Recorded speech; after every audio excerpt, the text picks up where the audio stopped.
Good morning, y'all. I figured I'd do one last unboxing video. The last one I did was my first one. This second one will be the last one. This box has been sitting here since yesterday morning. My schedule is crazy, so I'm finally getting a chance to open it. Figured you might want to open it up with me. This particular drum comes to me from my buddy Greg Lefkowitz out in Los Angeles at Greg's Drum Shop. Super awesome dude, really passionate about drums, geeks out on all the minutia that I geek out on, so we always have a good time talking about drums.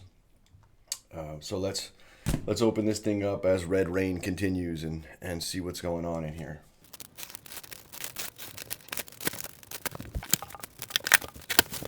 Stuff's really packed up well. I gotta say really quick that well-packed drums, when you receive a well-packed drum, it goes a long way with the person buying it. It's not always the case. I gotta say, Hawthorne Drum Shop, Wood and Weather, obviously Greg.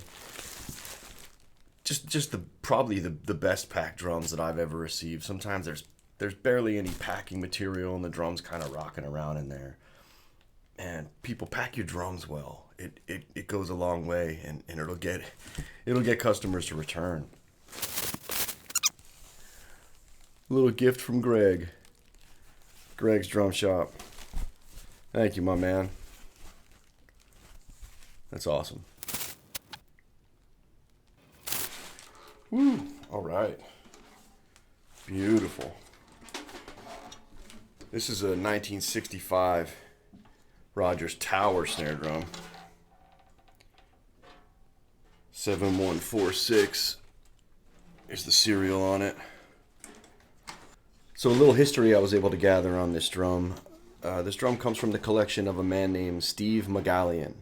I hope I'm pronouncing that correctly, Steve. I apologize if I'm butchering your name. Steve is currently the drummer for Mavis Staples, and I was able to kind of go through at least the last 30 years of this drum.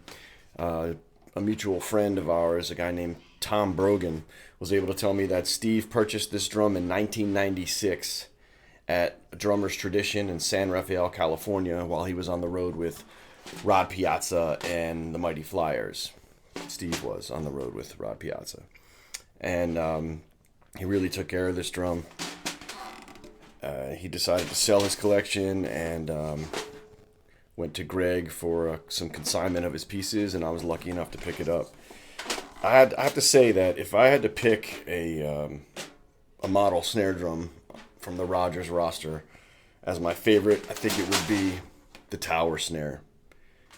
I just love the way they sound. They have a very power tone-esque type of thing to them, but I'm just a huge fan of the Stay Tight strainer. And an 8-lug drum is always pretty much ideal for me. All these tension rods look right. This drum is in incredible condition, man. And let's see, Pharaoh's Music, Flint, Kalamazoo, Grand Rapids, Battle Creek. That looks like probably, I don't know, is that a 70s, late 70s, early 80s Remo logo? I'm not sure. I'm sure someone will know. That's definitely not a super modern logo. That head's been on there a while. I'm sure this thing sounds great. Happy to add it to the Red Rain growing collection. Thank you, Greg. Thank you, Steve. And thank you, Tom, for the information. Maybe we'll take a listen to how this thing sounds straight out of the box.